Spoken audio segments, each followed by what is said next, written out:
Happy Monday and welcome to Casting the Net, Reeling in Holistic Health, where we care about your mental health and well-being. I'm your host, Coach Rice, and I want to make sure that you tune in every Monday at 8 a.m. Central Standard Time, where I have my special guest on to talk about real issues that matter most.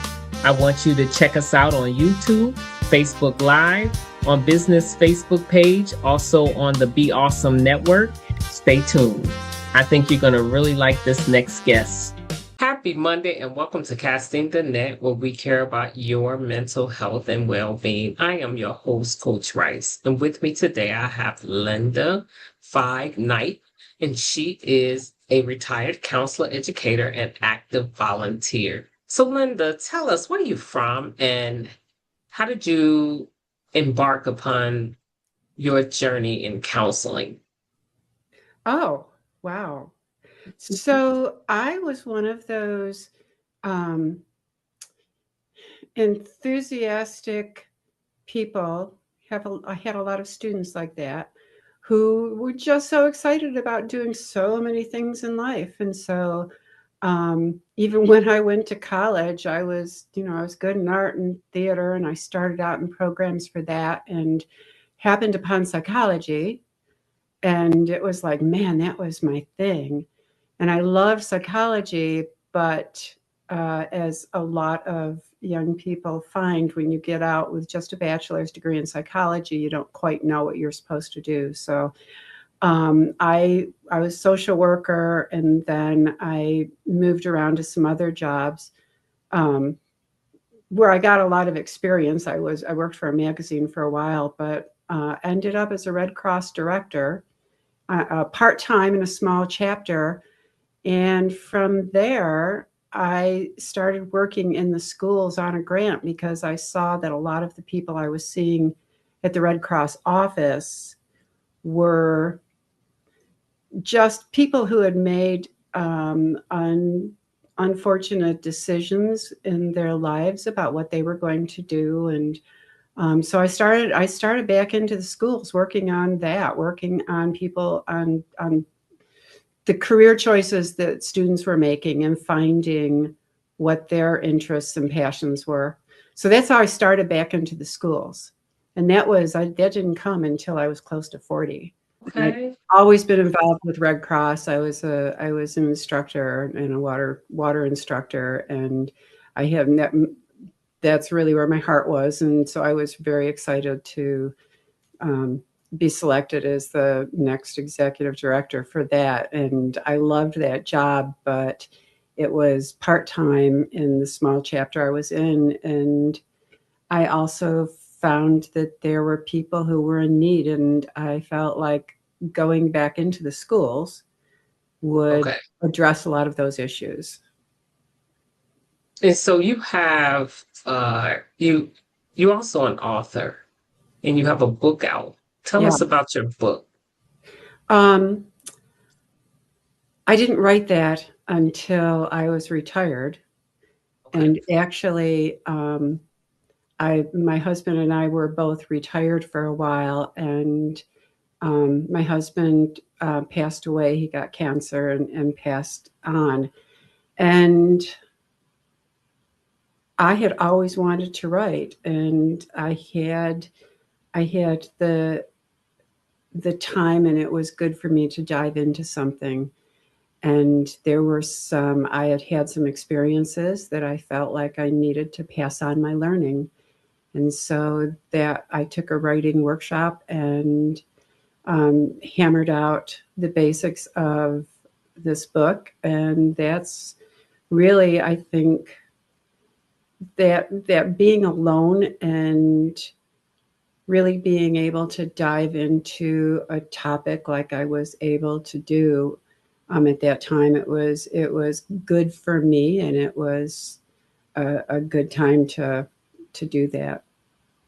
And so the name of your it's a memoir and it's called Brave in Therapy, Great Berry Trauma and Triumph Journey over PTSD, right? Correct. Yeah. And so what's your story behind writing that? So When I was close to 40 when I started back in my graduate program Okay. um, for counselor education. And in the end of my first course, it was a small group of students who, for the most part, were working professionals who were back in college to become school counselors. And there were just a dozen of us in this class. And at the end of this class, the first one on theory, counseling theories, we were talking about counseling.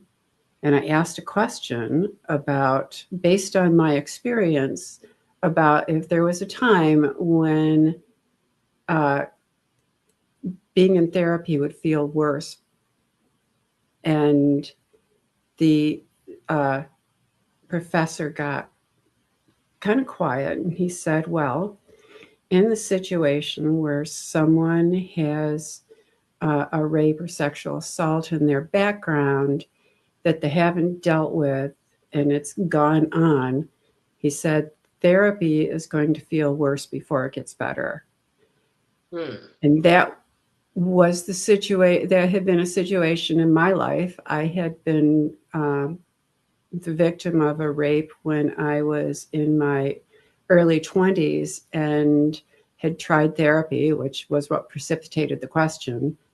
It wasn't a good fit. And so I just moved on with my life. But Hmm. when he said that, it triggered full blown PTSD by the time I left the class that night.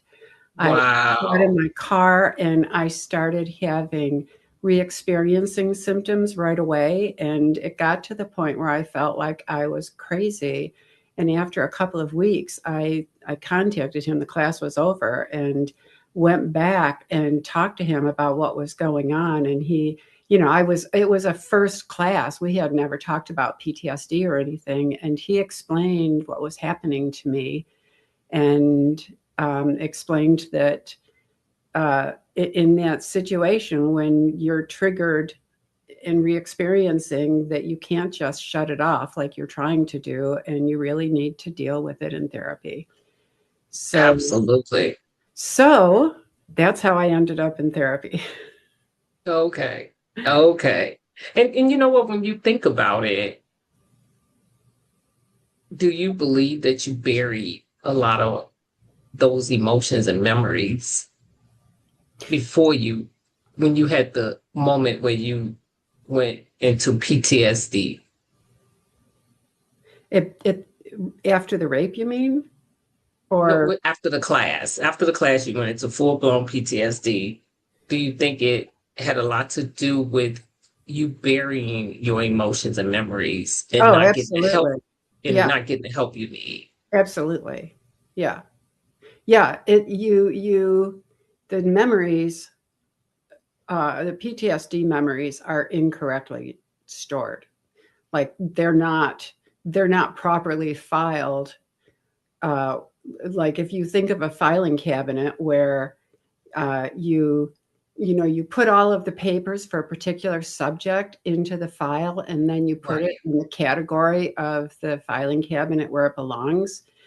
But with when something traumatic happens and it's some people will talk about it and think about it and put a narrative to it and process what's gone on until the point where they have put a narrative to all of the feelings and they're able to properly store it. Some people do that. Some people, me, it was really uncomfortable to think about. Every time I thought about it, it was just I was overwhelmed. And so I just shoved it away and moved on with my life. And when that happens, it's like shoving papers into a file cabinet without looking anywhere where they're supposed to be going. And then as you going to get out a file for something, all of a sudden all of these papers It's everywhere, right? pulling out, yeah, that they were just shoved in there with this, the stuff you have to go in and get. So, It's kind of what happened to me when I asked about therapy and he mentioned the word rape, and all of a sudden, all of those All of papers the papers. flying out. And it's I funny. love the analogy you use because that is exactly what happens. Yeah, it's so usually I will explain what, how you store memories, and it's pretty much what I said. But I love this way that someone who wrote a white paper, and this was 25 years ago that I read this, so I don't remember who wrote it, but described memory as biology plus biography equals memory. And the biology is the sensations that you experience in your body. And the biography is the narrative that you put to it, the story and the words. And you put those two things together and you file them properly in your mind where they belong. And when you don't do that and you just shove emotions away, then emotions come popping out at the weirdest times that don't seem to relate to anything because they're just shoved there. And the other thing is that, all of those sensations that we have, um, the emotions kind of are generated by the amygdala, um, Yeah. which is, I had a professor who described it as being like an operator who, takes the emotions in and then puts them where they belong. But when you're not doing the uncomfortable work of actually thinking about them, processing them, and putting a dialogue to them, they kind of stay there, and it's always kind of on high alert, waiting to protect you. And the kind of sensations that you often feel are things that are like, look out, this is about to happen.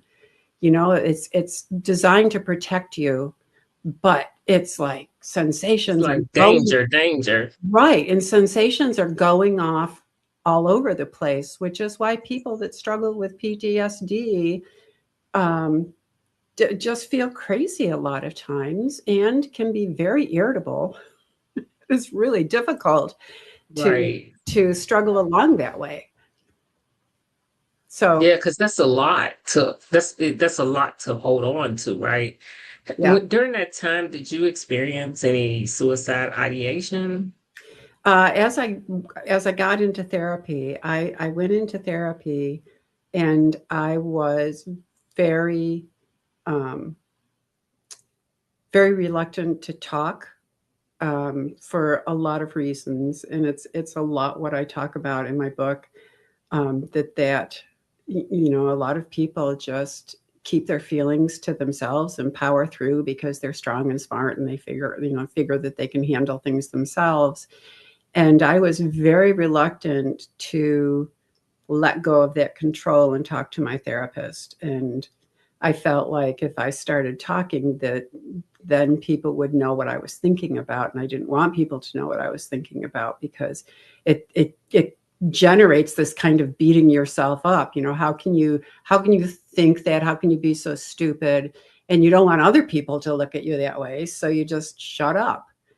Um, so so I was working on um, the feelings that I had through um, from the sexual assaults and the rapes.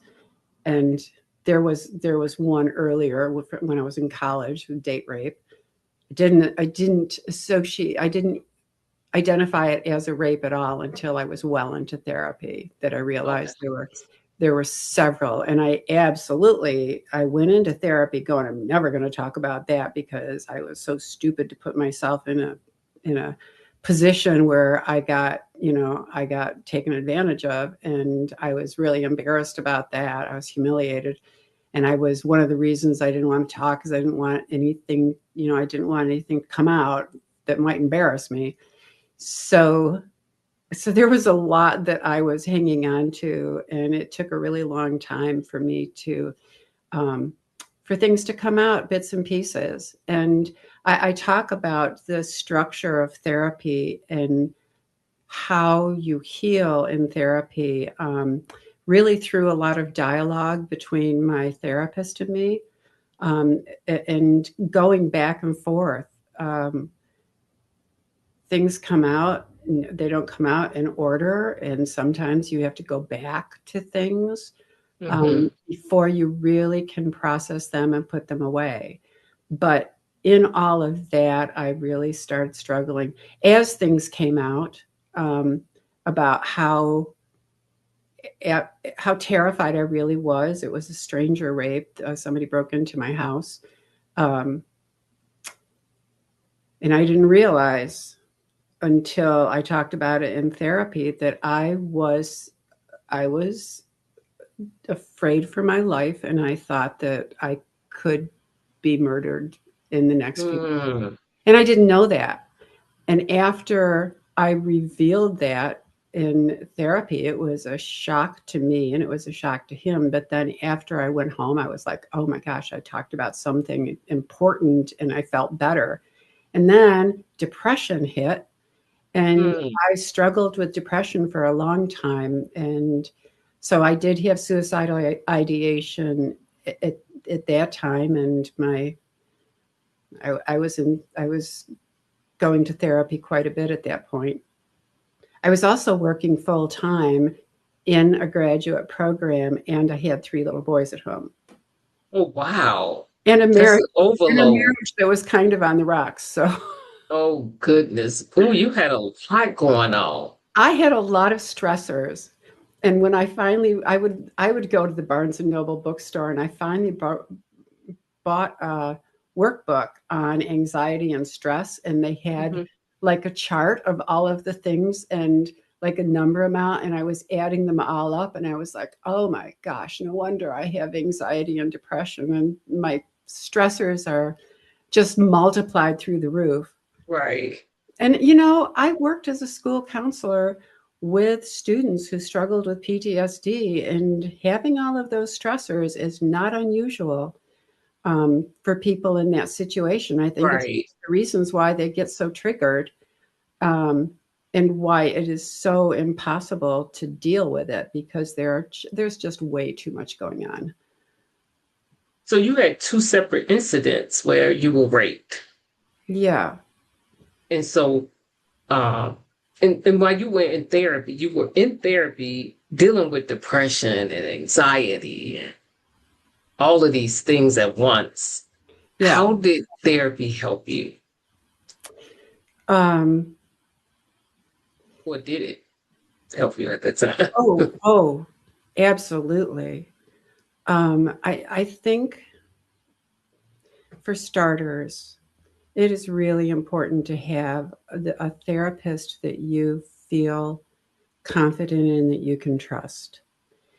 And even then, um, it took me a long time to really not only to trust him, but to trust myself and be brave enough Mm, to be brave enough to talk, which is one of the things that I discovered in talking to people who read my book, is that a lot of people um, really resonate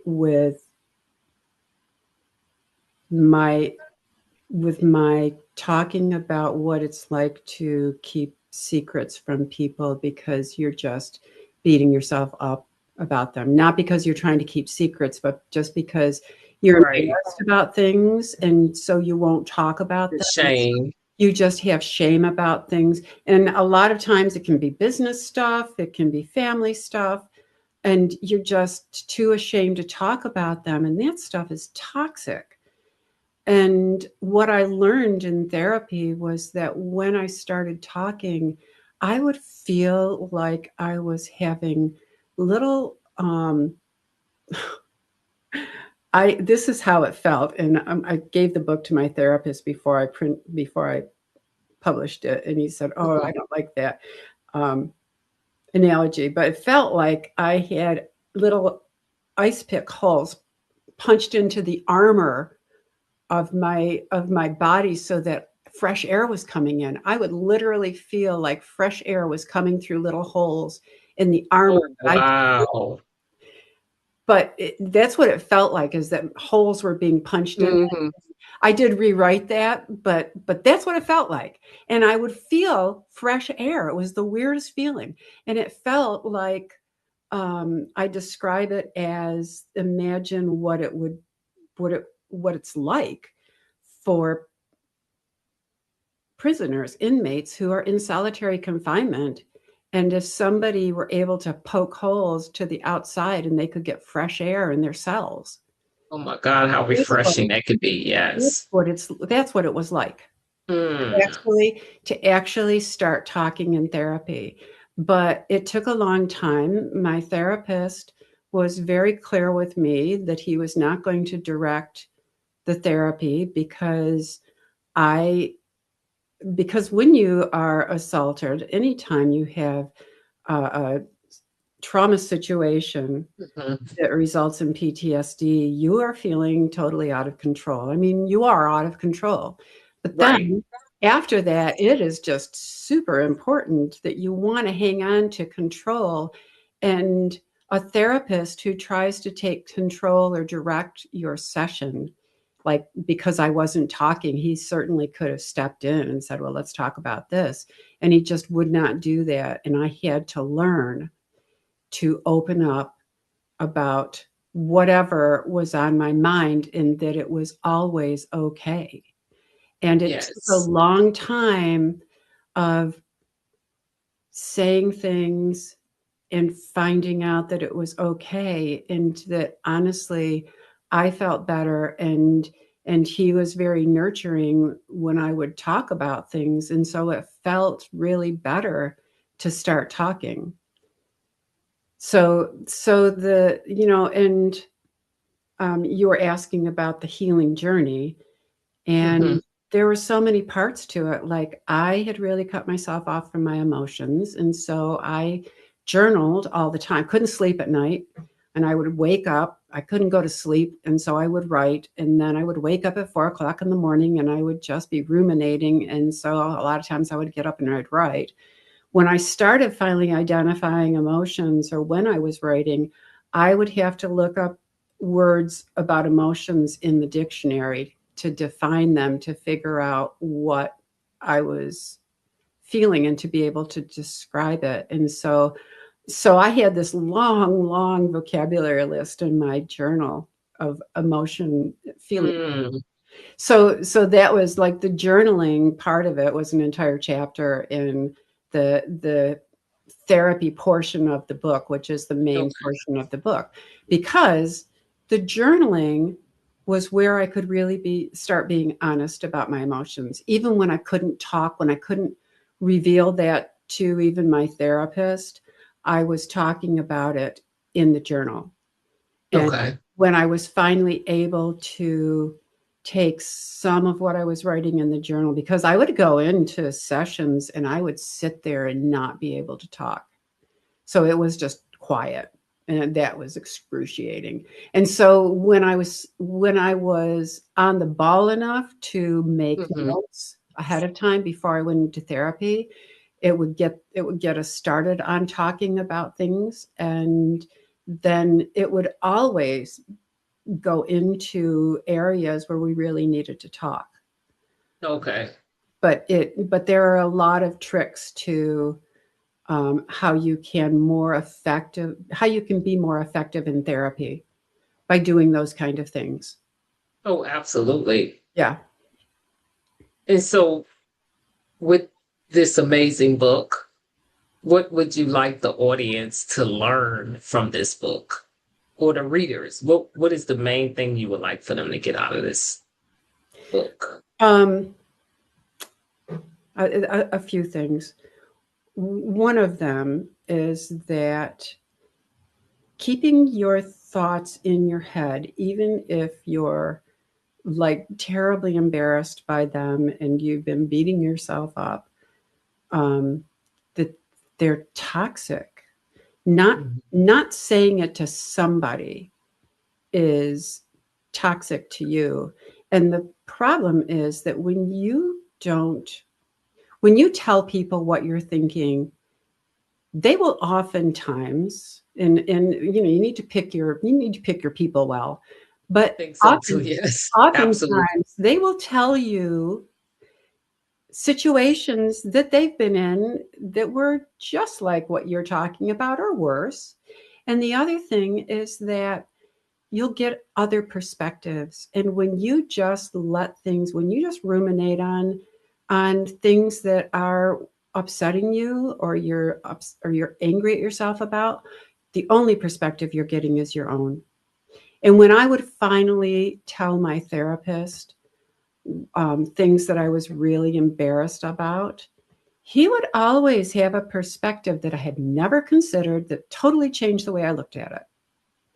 I Mm, was so embarrassed about what had happened and the position I put myself in on the date when I was in college that I could not talk about it. And when I finally realized that if I didn't talk about it, I wasn't going to get better.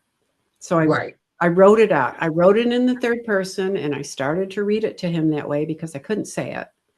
And then I felt stupid because we both knew I was talking about me. So I finally started telling him what happened in the first person. This was like a year and a half into therapy. Mm, And I finally told him everything and he asked a few questions and then he said, "So how old were you?" Now I'm a 40 something woman at this point. okay. And I said, "I was 19." And he said, "So you were a kid." Hmm. And we don't think of ourselves Right. We in don't. different ages. And I was like, "Yeah." And he said, "How many kids do you know that do stupid things?" And I was like, "All of them." But it was like I was beating myself up as though I had been a a fully formed adult who had made a dumb decision, which I could have done as a fully formed adult, but it was much less likely. And I was judging myself, but I wasn't looking at myself as having been a kid. I wasn't giving myself any grace. And Right. he gave me grace. And he let me look at that situation with a grace I Hmm. never would have experienced if I hadn't told him. Yes. So that is that is one thing, that just all of that um, holding all of that poison inside of you is toxic, and that you don't have to feel that way. Another thing I want people to understand is that I I had I wouldn't wish a rape on anyone, but it's not the worst thing that's ever happened in the world. And everybody has really hard things in their life. It's not the same as my hard things, but it is Right. really hard stuff in their life. And that's where we learn the most. You know, Hmm. I didn't learn a whole lot by this situation. I learned a whole lot by going to therapy. And I would sit there going, and it was the hardest thing I ever did. The rape, going to court, I did all of that after the break-in and rape. And Oh, and wow. that was a really hard period of my life, but it was not Hmm. as hard as facing myself in therapy. And yet I would sit there going, I am learning so much. And when I got through it and when I really came out healthy on the other side, I Hmm. was so grateful to have had that experience in my life. I wouldn't want to change anything about my life because it is it has allowed me the opportunity to grow and learn in ways that we don't have when we stay comfortable. Exactly. So you don't grow in confidence. You don't grow when you're staying comfortable. And so those hard times if you face them head on, they help you to grow and learn in ways that you would never if you weren't brave. Right. And one of the other things that I discovered, and a number of people said this, that they would go to therapy over something, and then as soon as they felt like it was put away, they would quit therapy. Yep. And I had several people say to me, I didn't understand until I read through the whole story of you really healing and becoming the person you always wanted to be, the authentic version of you, that you have to stick it out. Don't Yes. just A lot of you people don't don't think about that. feel better and then quit. You have to stick it out if you want all of the real um, all of the real benefits Hmm. of therapy. So there are a lot of I wrote um, the middle portion of the book is called um, therapy, and it really starts with all of the arguments you make to yourself about not wanting to go. And I have always said, if a thought has even crossed your mind that maybe therapy would be good for you, therapy would be good for you. Exactly. I agree. And that, about how to go about finding a therapist and how to make more effective use of your sessions so that you're not sitting there like I was, um, just not talking. And my Hmm. therapist gave me a lot of suggestions of things I might do that would help me, but I was Right. just, But you still had to talk it out. I still You had had intense therapy. I had to get there on my own. And I did talk about the really dark days of depression and the suicidal Hmm. ideation. And then finally, the realization that if I didn't talk about the really hard things, that I was not going to get better. Yeah. Yeah. And a lot of It, and I talked a lot about the stuff that I thought about, societal things, how we train our kids to talk about, part of it was not wanting to talk about my body and sex and creating mhm. visualizations about because women are so ashamed of their bodies. And that's the thing that we, even if you're not ashamed of your body, you're still ashamed of creating images or, things, or putting thoughts in people's head about stuff that you might do. It's just, Right. it's It's not an open conversation. it's not an open conversation. And, those are really difficult things. But in addition, we don't really, I know this from being a school counselor, that our kids will talk about sex, but um, it is never real, respectful, thoughtful Right. conversations. It can be crass and joking and Hmm. judgmental, Derogatory. derogatory. Yeah, and we don't do a good job of training girls or boys to talk about sex. And so then you can get into sexual situations where we haven't taught, they're in sexual situations, but we haven't talked to them about how to talk about it. I talked to so many young girls who were in sexual situations, and when I said, if you're going to be if you're going to be doing it, you need to be talking about it. And they were like, I could never talk about it with them. And it's Right. because that's just we haven't taught them. That's true. And we haven't taught guys how to read women. They still, we can be old men, they still don't know how to read us. So we need to be better It's about, something that need to be taught. Yeah. yeah, yeah. So all of that, um, yeah, I this like how is you a named long it way. braving therapy. Yeah, yeah. What made you pick that name? When I was in my grad program, I read a wonderful book by Scott Miller, PhD, called The Heroic Client. And he gave all of the grace to the client for the work they had to do, and that if they were going to get better, that, that it was their heroic journey.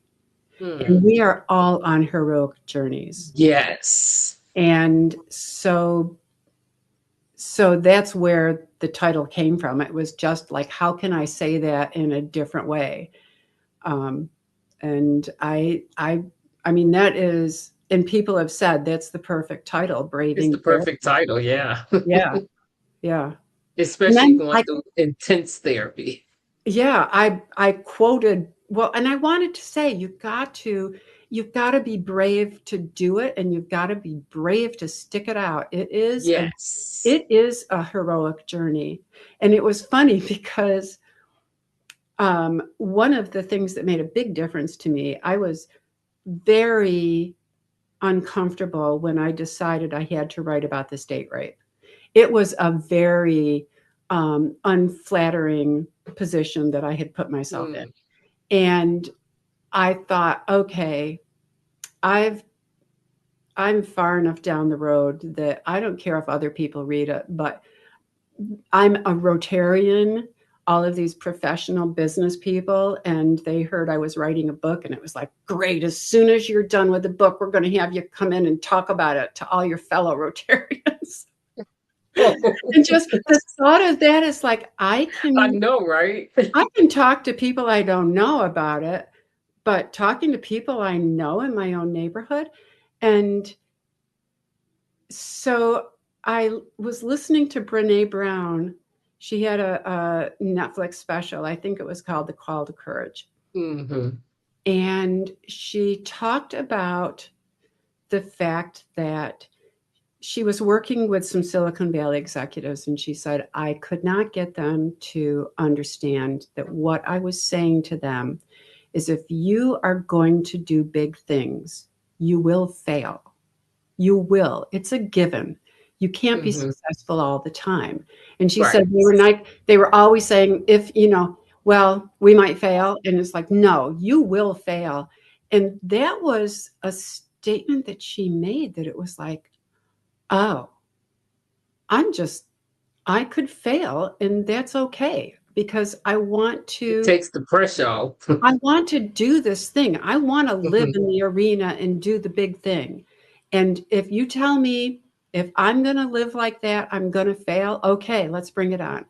And Right. so that was huge for me in just going, I need to tell this story. I need to tell it the way it was, because there are a lot of women, there are a lot of people who They are need to hear so it. mired in their own shame about Hmm. something they may have done, that they need. And I talked about what rape really is, and the fact that Mm. it may not even be prosecutable, but if you feel like you were raped, you need to deal with it, because that's trauma. Right. And and I had to talk about that. That was really important. Um, so anyway, after the book was published, I decided to see if there were any other people that actually even use the word braving.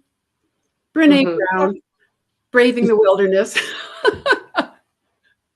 And I write this big, in the introduction, I write this big thing about Brene Brown, because it's where I really got my courage, and one of my Oh, catchphrases, she says, every morning I wake up and I'm saying to myself, today I'm going to choose courage over comfort. And that is become really my driving phrase. And so then to find out that I was like, I really didn't steal this from you, Brene. I was like, I didn't know until the book was published that other people right. were actually The using other that. people wrote it. And it was But her. but it's still different because you got therapy, braving therapy is Yeah. different. Yeah. So, but Yeah. yeah, I mean, I really thank you so much for sharing. And removing the shame around talking about these things, because that's what a lot of people need. And a lot of people do hold their emotions and what they've been through inside, and it is toxic. Yeah. Yeah. It causes health problems. Yes, it And does. because you can't sleep, you're not living a life that you could be possibly living if you were free. Yeah.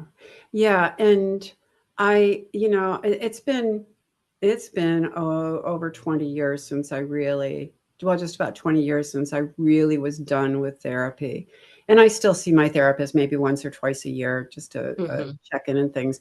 But I'm kind of getting to a point now where I really felt like I had become my true self. I was really self-aware when I walked away from the regular sessions and stuff. But I still work on things. I was just recognizing just this past weekend how physically some certain conversations were making me feel, and suddenly I'm becoming more aware of like my physical responses to things, and I'm starting to be much more true in what I'm saying, and I have finally stopped trying to be responsible for other people's emotions. If I have Praise something the to Lord. say, if I have something to say, I'm nice about it, but I'm going to tell you, and I'm not going to try and soften it by taking on your emotions and what you might be feeling. Your emotions are your responsibility. Exactly. And so I'm still Setting learning. boundaries. I'm still learning. Yeah. But that's setting boundaries I think that's a lifelong journey, because there's so many layers. Oh, yeah. Yeah. And I think that I know exactly what you're talking about when you say taking on other people's responsibilities. Yeah. You tell people something you know is going to be hard for them to hear. And then you start saying, I'm so sorry that this might Right. be, that this might hurt you. You're really a wonderful person and you've got lots to offer. And man, that female tendency to apologize to everybody. Yes. Yes. It's like, stop being Stop responsible for other people. apologizing. Let them be responsible for their emotions. Exactly, because you can't be responsible for their emotions. Right. And Right. I think that's the whole fallacy of it, is people Yeah. think that they are responsible and they're not. Yeah. So, Yeah. and people are not responsible for your emotions. So, Exactly. Yeah. well, Linda, it's been such a wonderful time talking to you and about, just your journey in your book. And so glad you wrote it. And I will have the link so that people can order the book and read it for themselves. I will have it in the video as well. Oh, And great. so people can reach out and find out, I what's really going appreciate that, Coach Rice, because I will fess up that I hate marketing. I am not good about going on social media and doing all of the hype stuff. And so any help that you can give me would be great, because on. Oh you yeah, know because what? your book will be on your thumbnail. There are a lot of reviews on my book, and it Mhm. wasn't the people that I thought would be reading it. It's just normal people that are going, "Oh yeah, I do that too." Right. So, yeah. And you'd be surprised, like you write a book, you'd be surprised who need it and Yeah. who will read it. It gets in the Yeah. right hands, I'll tell you that. And we want to make sure that I will make sure that I put the link in. You're gonna have the picture of it on your thumbnail. Oh yeah, we're gonna market this book. Oh, thank you so much. It's been a And so really real delight talking with you. I really enjoy talking to you too. It's such a wonderful time. And to my audience, I hope you guys enjoyed our conversation. And if you know someone that can really use some healing and resilience in their life, and so they can see how important it is to express their emotions, please do share this video and please do subscribe to my channel. As I always tell you, I always have amazing people. I never let you down. And so just please share and follow and comment and let us know what you think. And so until then, you have a fantastic Monday. It's your time to shine. Your journey to chart. Coach Rice Wisdom.